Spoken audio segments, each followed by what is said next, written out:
whatever truth you seek, whatever sorrow you have known, whatever joy has filled your heart. Whoever you are and whoever you love, you are welcome here.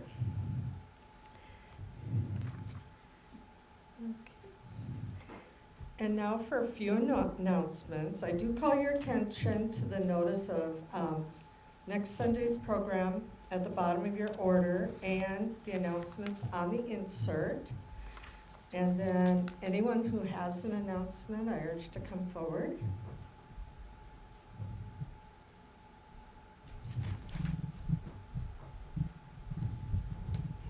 Sorry. Good morning.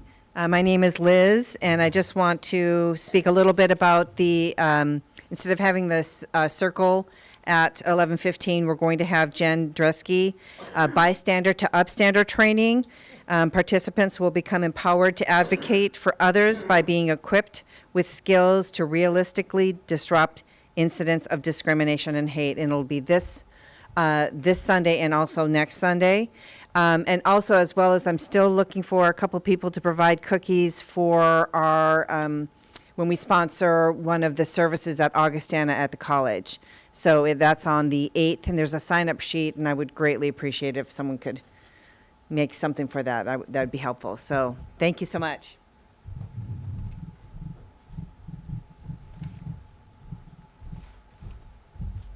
Good morning, Kevin Kolb, and All Souls is going to do, for the 6th time, we're going to support the students at some of the Rosebud schools in Todd County public schools. Every year, right before Christmas, we've been providing them with snacks to take home, some warm weather gear, that sort of thing. Well, I'm looking for a committee, a small team of folks that want to help out and arrange this, and we may even need to drive, like maybe as far as Chamberlain, probably not to Rosebud, to relay the stuff. But anyway, we need I could use some volunteers to help out collecting stuff and arranging stuff and just figuring out what we're going to get. Tell the folks what we ask our folks what we need, and make sure it gets there. Kevin Kolb, thank you. Just track me down. Thanks.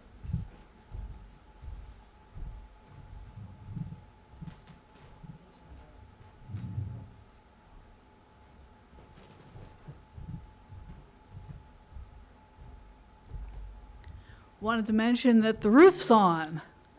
New roof. Our insurance company will be very happy because it had been 35 years since the roof had been redone, so it was definitely time. I also wanted to say, as treasurer, I'm on the finance committee. There's myself and 2 previous treasurers on there who keep me in line. And we'd like to get some new folks on there if you'd like. So if you're interested in financial things and like to look at spreadsheets or maybe want to learn, we just want to be involved in knowing what's going on with the financial life of the church, we'd love to have you. Also, I'm about halfway through my time as treasurer, and so we need to have somebody start thinking about maybe becoming treasurer in a couple years. So that's also for you to get on the finance committee and start learning the ropes. So think about those things if that's anything that interests you. Thank you.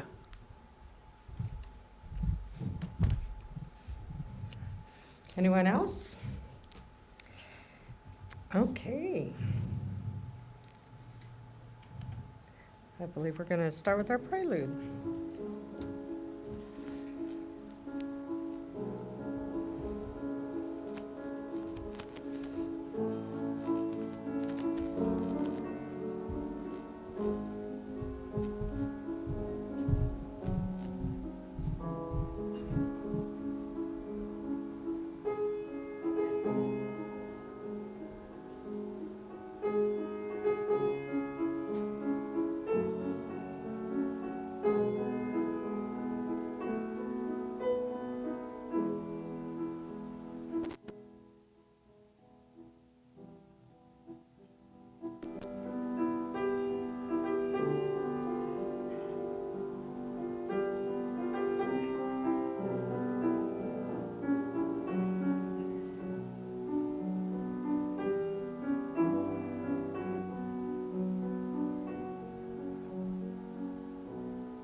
Thank you, Carol.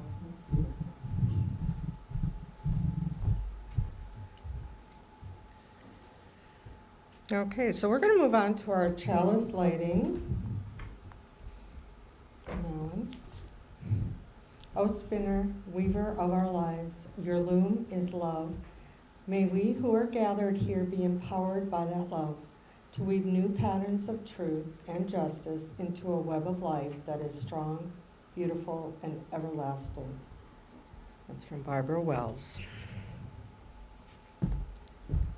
Thank you. Now we're going to move on to our first song. It's number 131, Love Will Guide Us.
Okay, well, let's go on to our first reading. It's number 537.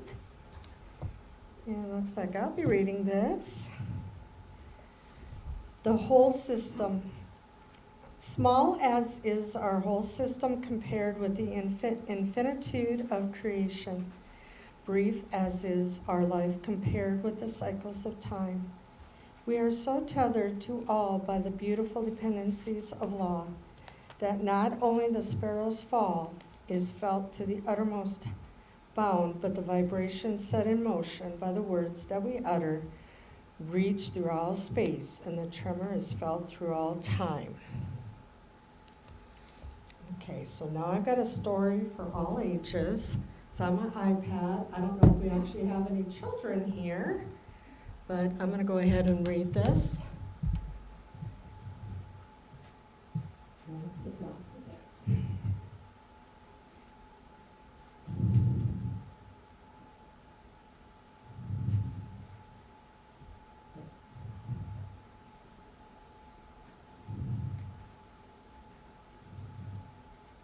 So,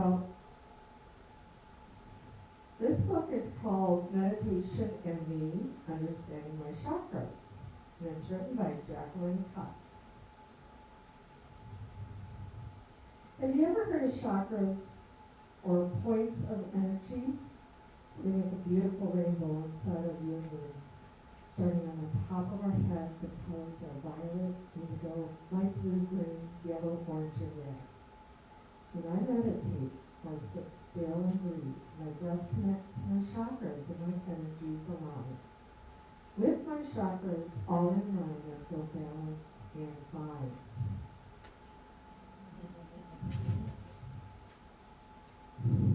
When my chakras are not aligned, I might feel scared.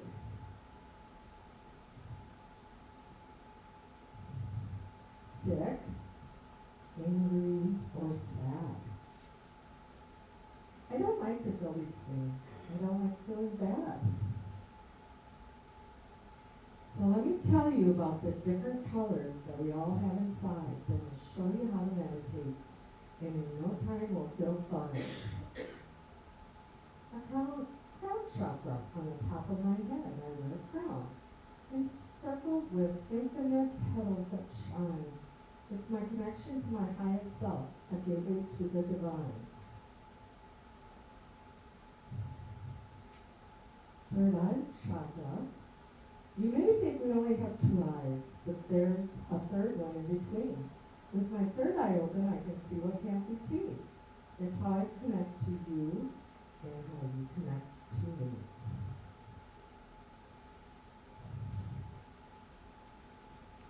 Throat chakra. In my throat, I find voice and communicate my needs. I speak up to express myself and tell others about what it means to be me. Heart chakra. My heart is made to love myself and others, which is the center of all that matters. Love can heal the world, and when we meditate, we spread our love to everyone. Solar plexus chakra. Between my heart and belly, I can feel my self-esteem, self-confidence, and willpower fire up my energy. With purpose, I can motivate and accomplish anything.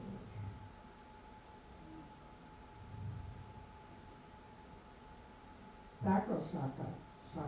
Underneath my belly button is where my feelings grow. It's good to let them be with me until I'm ready to let them go. When I open and clear this chakra, creativity and miracles can flow. Root chakra, at the bottom of my spine are roots, just like a tree. They stretch out down my legs and feet and ground me steadily. When I connect to Mother Earth and to my family, I feel safe, I feel strong, and I feel powerful and free. Now it's time to meditate. I like to do it before I go to bed. It helps to clear bad feelings out so I can sleep instead. Sit on the floor with your legs crossed and rest your hands on your thumbs. Count 1, 2, 3, and then close your eyes. Take a slow, deep breath in through your nose, deep into your belly, almost to your toes. Then slowly, slowly blow it out. Imagine all your colors connecting, one by one, then glowing up and shining out. Sit up straight as if a string is pulling your head from above. Keep breathing in and out. Imagine feeling peaceful, calm, and love. When you're done, wriggle your fingers, wiggle your toes, and gently open your eyes and notice how you're feeling now. I bet you feel fine. If you practice every night, your colors will stay bold and bright. Honor your feelings, send out your love, and cultivate your inner light. And this book was found on Amazon, Kindle, Unlimited. And again, it's meditation and chakras. So if you have Kindle Unlimited, it's free. Oh, meditation to me, understanding my chakras by Jacqueline Cox.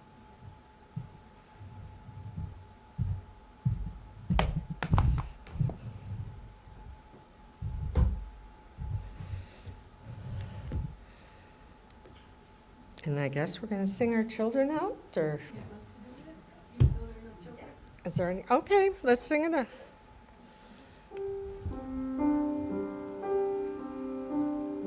Go now in peace, go now in peace. Feel the spirit of love surround you everywhere, everywhere you may go.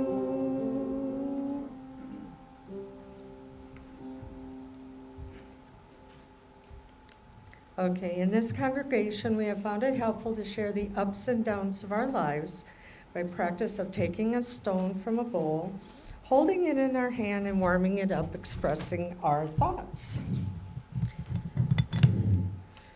of joy and our concern, and by placing the stone in the water so that the ripples of the water carry our joys and concerns out into the wider world. And I'll begin by taking one stone to express actually joy. I got to spend some time in Seattle with my son and his wife, Johnny, and it was a wonderful time. Now I'm catching up back home. And now my dog won't leave my sight because she got to spend some time at the resort. I swear her room is better than mine with chandeliers and TVs and everything, so. And I don't know what was on, but I also had a camera so I could check in on her, see how she was doing. Okay, so does anybody else have any joys or concerns they'd like to share?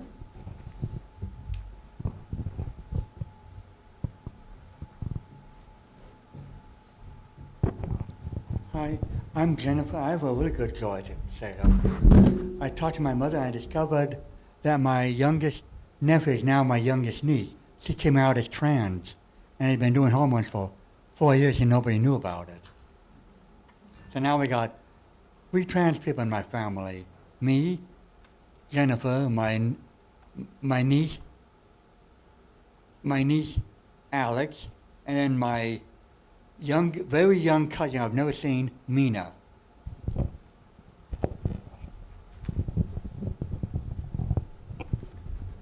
Hi, I'm Allan.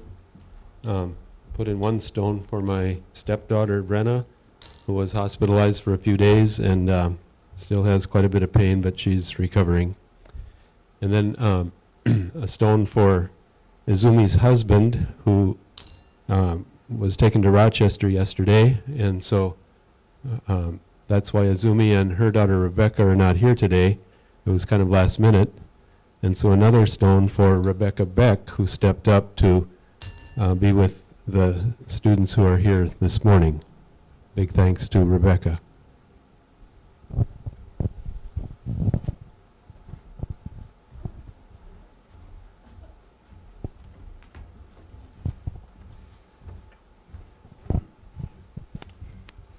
Good morning. My name is Eric, and I have kind of a joy and then a concern. The joy is community. Last weekend, a mile away from where our family has property, there's a little country chapel. And the community gathered at that little country chapel for a fundraiser, a celebration to keep it open again for the next coming year. So there's a joy for community. We have a member in our community, a former treasurer and former president of this congregation, John Hutchinson, and he had a really rough day yesterday. So we need to think about him, his wife Deb, and family, because they are part of our community, and that is my concern. Thank you.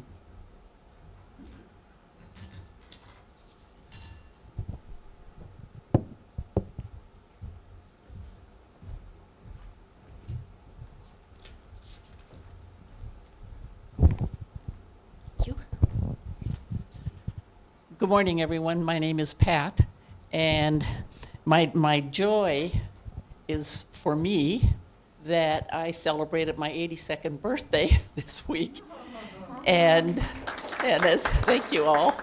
And as I was sharing with Kevin, it one thing I'm finding with age is I'm doing more reflecting and thinking back, and years ago, when I graduated from high school, I went into the health profession and became a nurse.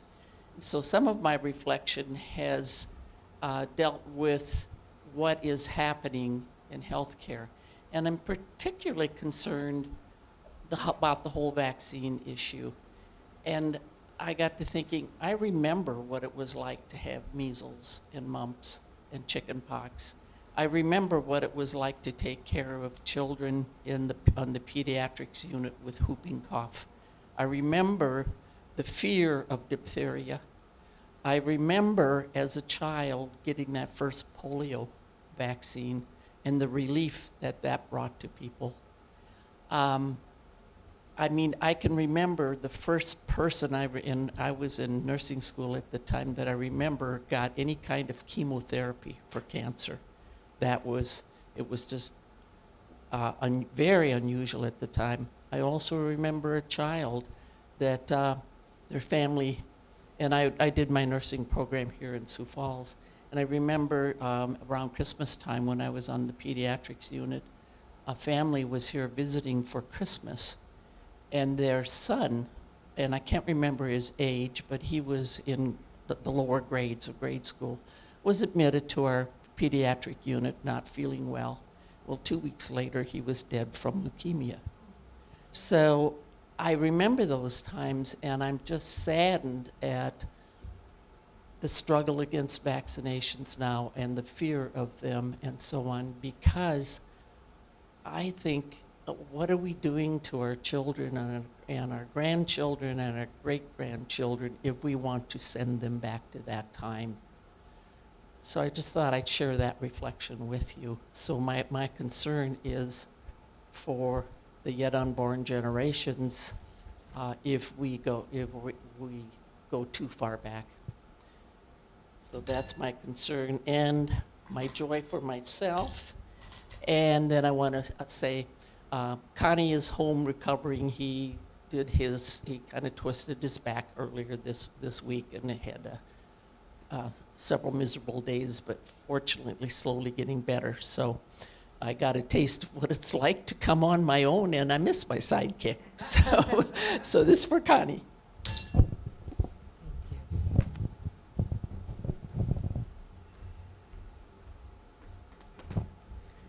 I made some tomato basil soup last weekend and brought it to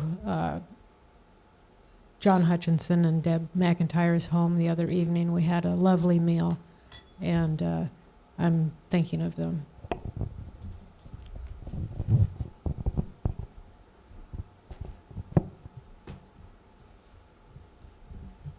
Okay, I'm gonna take this final stone and put it in the water, symbolizing all of our joys and concerns.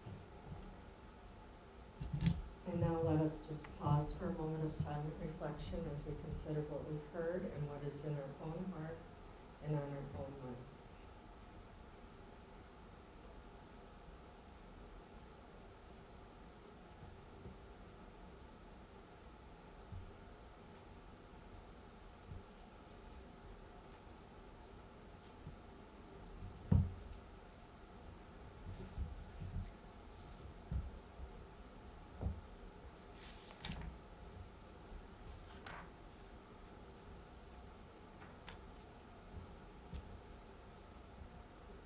Okay, I invite you to sing "The Years Are Coming" on page 166. Please stand if you're able.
second reading. It's on page 530. And I will read the regular print, and if you would please read the italicized. Out of the stars in their flight, out of the dust of eternity, here have we come, stardust and sunlight, mingling through time and through space. Out of the stars have we come, up from time. Out of the stars have we come. Time out of time, before time, in the vastness of space, Earth spun to orbit the sun. Earth with the thunder of mountains newborn, the boiling of seas. Earth warmed by sun, lit by sunlight. This is our home. Out of the stars have we come. Mystery hidden in mystery, back through all time. Mystery rising from rocks in the storm and the sea. Out of the stars, rising from rocks and the sea, kindled by sunlight on earth arose life. Ponder this thing in your heart, ponder with awe. Out of the sea to the land, out of the shallows come ferns.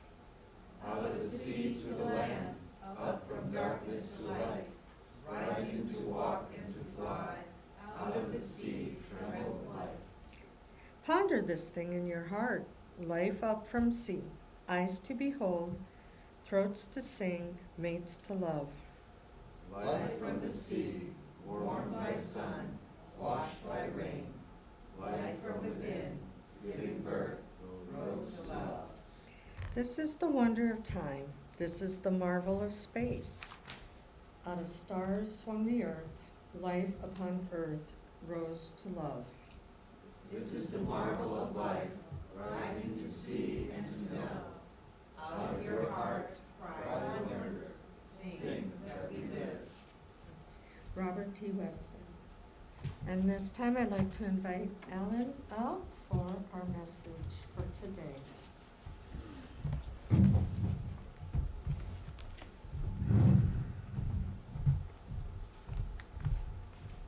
Thank you, Christy, and thank you for that story for all ages, which was really appropriate.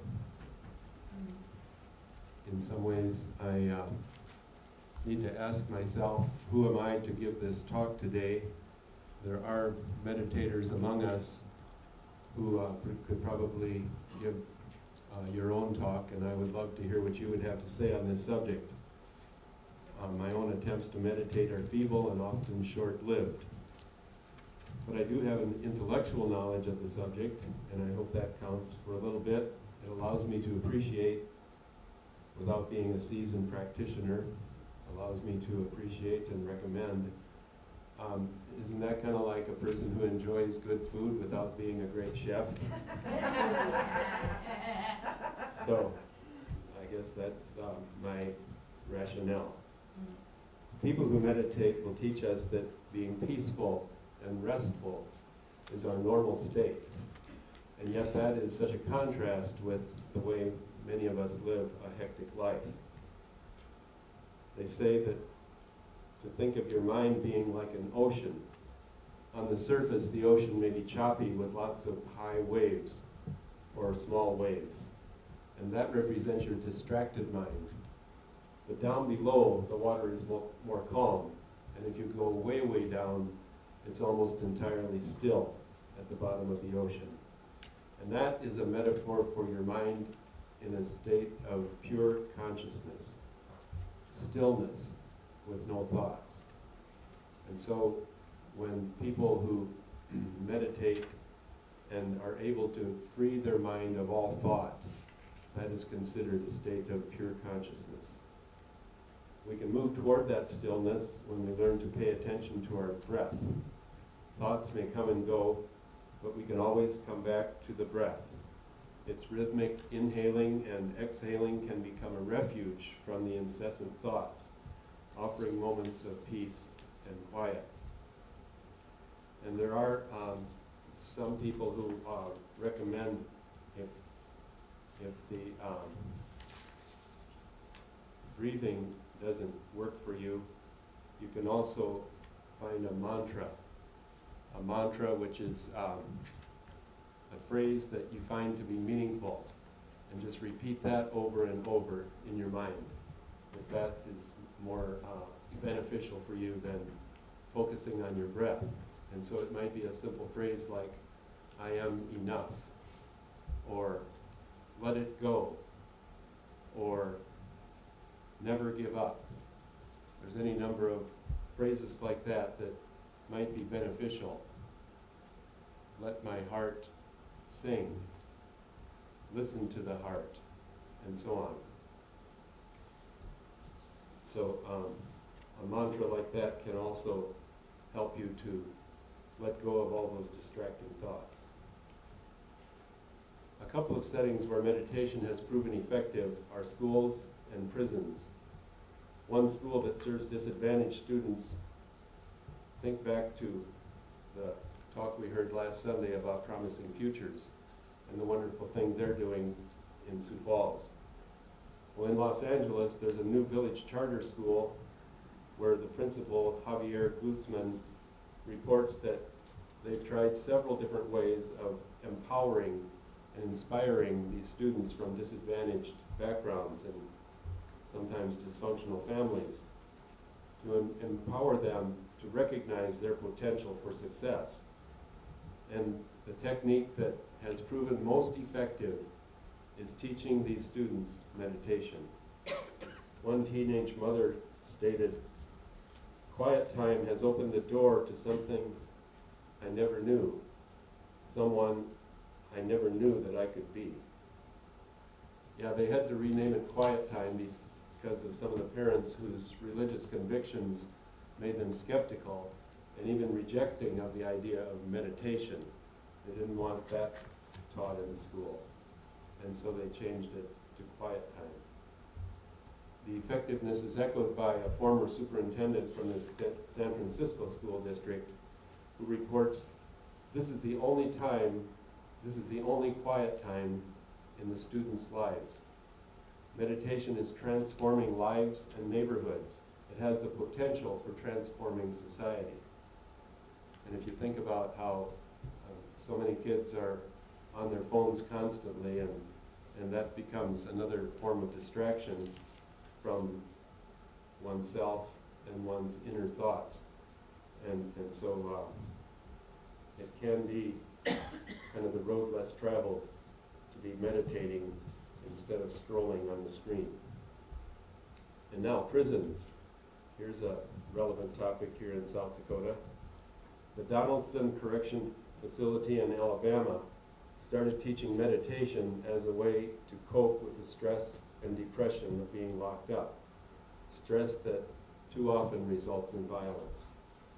Vipassana meditation, focusing on the breath, was taught to a group of prisoners. They would wake up at 4 in the morning and meditate off and on until 9 o'clock, also reflecting on their lives and what they did to end up in prison. A 61-year-old inmate convicted of murder said that meditating had allowed him to realize for the first time in his life how he had gone on the wrong path, to realize that he had never really admitted to himself the terrible hurt that he had caused. I know that Peter Holland and others from here at All Souls have a similar ministry teaching yoga at South Dakota State Penitentiary. Well, maybe that can be part of the rehabilitation efforts in our new prison. And there is, by the way, an important historical connection which you may or may not be aware of. The European penal system has its roots in the medieval church. Criminals were sent to monasteries originally, where they were housed in individual cells. That's what they were called at the monastery, and now they're still called cells in the prison. They were in solitude to reflect on what they had done and to repent. And so these quarters became known as the penitentiary for those who were penitent. Somewhere along the line, we exchanged penitence for punishment. A cruel aberration that has only exacerbated the problem of recidivism. So, in summary, meditation is being recognized more and more for its practical benefits. I'm so thankful that we have a group who meditates here at All Souls downstairs every Sunday morning at 9:15. A group that has rotating leadership by Gina and Mark and Scott. You're welcome to join them anytime you like. And I'm especially glad that we have so much wonderful leadership among you, and so things like this can go on with or without my own participation. I don't meditate regularly, I confess. Not yet. That's what I say when they ask if I golf. No, not yet.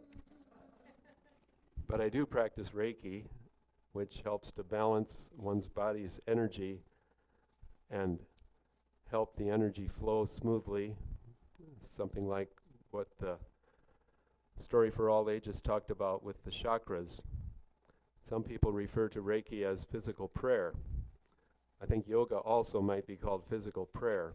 All three of my daughters have practiced yoga to some extent, and for me also, this is also a not yet. But I do, again, appreciate people who know and teach yoga. So, the other word in the title today is spirituality. I see yoga and Reiki and meditation all as forms of spiritual practice. And of course there are many others, too many to mention today. I believe we need these spiritual practices more than ever to deal with the stress of life as we approach the last quarter of 2021 and the second quarter of the 21st century. These spiritual practices are not an escape from the stress and challenge and tragedy day in and day out. They're not an escape, they don't shelter us, but what they do is contribute to our resilience. They strengthen us and fortify us and help us not only to cope, but also to take action where we are called to do so. Incidentally, I came across this acronym MBSR, mindfulness-based stress reduction, is something that's being taught in schools here in South Dakota. Mindfulness-based stress reduction, so it's another form of meditation. When are we called to take action, and how should we, and how far shall we go? That's another topic for another day. But I'm reminded of Dr. Halverson, one of the seminary professors that I learned from, who would draw a big or small figure 8 on the board, and then he would talk about the journey inward and the journey outward. And what he explained is that the deeper we go in the journey inward, the farther we can go on the journey outward. And so the deeper we go, the more we can impact. And so we want to go deep in order to go strong in our external efforts to make this world a better place. The American Civil Rights Movement was grounded in spiritual practices. Nonviolence was not for sissies. It took intense training and tremendous self-control to be cursed without cursing back, to be spit upon without spitting back, to be struck without striking back. Dr. King was effective not just because of his charisma, but because he and others employed the weapons of the Spirit. In that day, it was in particular singing and praying together. And so today I'm recommending these modern weapons of the Spirit, meditating and yoga and Reiki, and the training that is offered to us in the next hour for putting our resilience into practice by making a difference in this world, by becoming upstanders and not just bystanders. Yesterday, I visited a 93-year-old gentleman who was in high school with my mother down at Alcester. And they used to ride a school bus back in the 1940s. And he told me this story, which I wasn't anticipating, about the school bus driving out in the country. And when there were only 4 students left on the take-home route, there were 3 boys and 1 girl. He, Rodney is his name, was one of the boys. And he said that these other 2 boys were picking on this high school girl. And he told them they shouldn't be so mean to her. A beautiful example of not just being a bystander, but standing up for the one who was being bullied. They didn't use that word back then, but that's what it was. And so I'm thrilled that we have this training today, and I want you to know that Jen Dreisky has been flying all over the country giving this training, and most churches have to pay $250 for it. But there was a generous member of the community who covered that for us so that we can offer this training today called From Bystander to Upstander. And in a few minutes, Jen will come and just give a little brief explanation of it so that you can hear why you should stay today. And we're having the coffee up here to make it as convenient as possible to just get your refreshments and come back in and participate in this training. It's a 2-part, so part 2 will be next Sunday at the same time. I'm going to conclude with something written by an English teacher who's now retired. She taught in various schools in Minnesota through most of her career, and then she ended up her career out in Mission, South Dakota, teaching the students on the Rosebud Nation. And so this is based on a World War II poem that was written by a famous Lutheran pastor, Martin Niemöller. And you've probably heard that one before. And she brought it up to date with these words. First they came for the Muslims. I heard the call to prayer, but not the call to speak out. Then they came for the immigrants, mostly brown. My ship came in 400 years ago, so I did not speak out. Then they came for the L's and the G's and the B's and the T's and the Q's. I am a cis woman and straight. Still, I did not speak out. Then they came for the leftists, but I am a centrist, so I do not speak out. They always come for the Jews. When they come for us, at least we were warned. So, there is a connection between the journey inward of meditation and the journey outward into the world to strive for justice and peace in all the earth. And so you may have noticed that the songs I chose today probably didn't have much to do with meditation, but had more to do with the work that we do in this world in the spirit of the values and principles that we espouse as Unitarian Universalists. And so with the kind of hope of the song that we just sang about swords that will become rusty someday, we work in hope and confidence and determination for a better world. And in the meantime, we fortify ourselves for the resilience of that task. May it be so.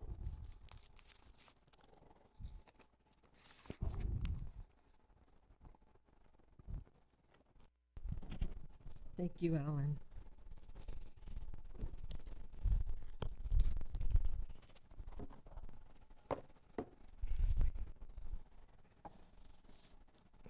At this time, we'd like to do our offering.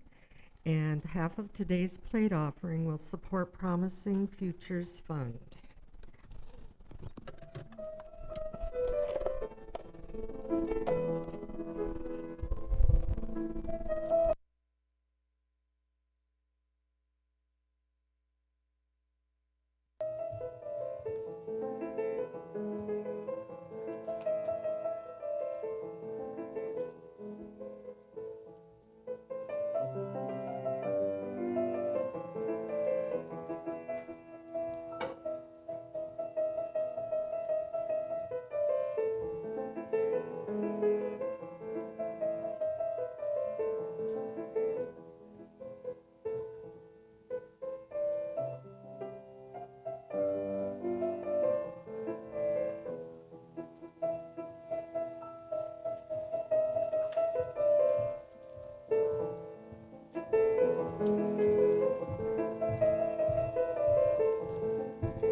With our words to receive the offering, we give these gifts freely.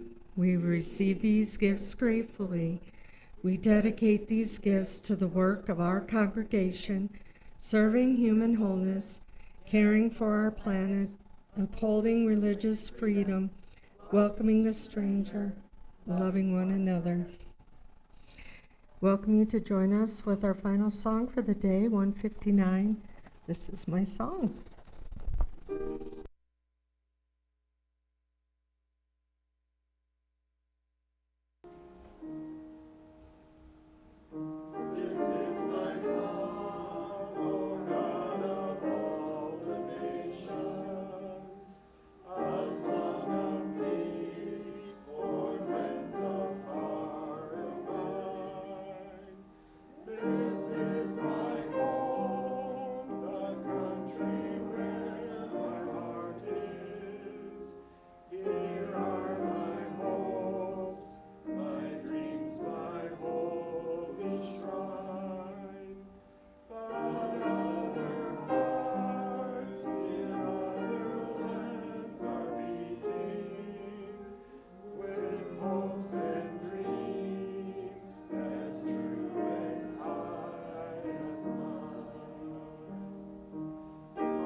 And now I invite you to our final reading, 692, and it looks like I'll be doing this one too.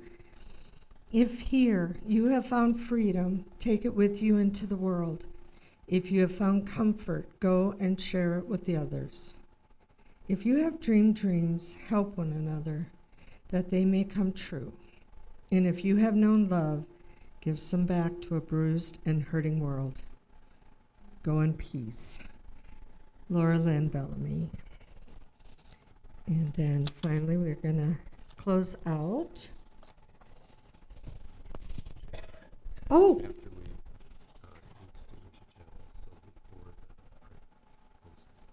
okay, thank you. Okay, the chalice is extinguished, but the light goes with us out into the world. And I'd like to invite Jen forward. Jen's going to give a brief introduction of what this training is going to be all about, and then we'll hear the postlude.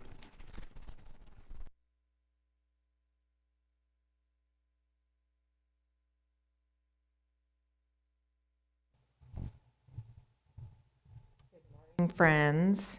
I will be presenting on the bystander to upstander training. Some of you in the room have been to this training before, but I continually keep adding information to this training. This is a great opportunity to come together to learn about how you can disrupt or interrupt hate, discrimination, racism, all the isms when you see it, whether it is in the workplace, it's in the public, or if it's around the upcoming Thanksgiving table.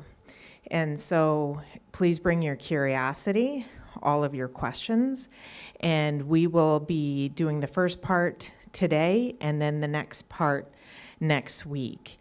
And so I look forward to being able to share some time and space with you all.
I'd like you all to join us for treats in the back, and I really hope you'll stay for the bystander to upstander training.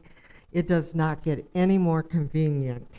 You're already here, there's treats, but I think you could learn a lot, and so I hope you'll stay for that. Thank you.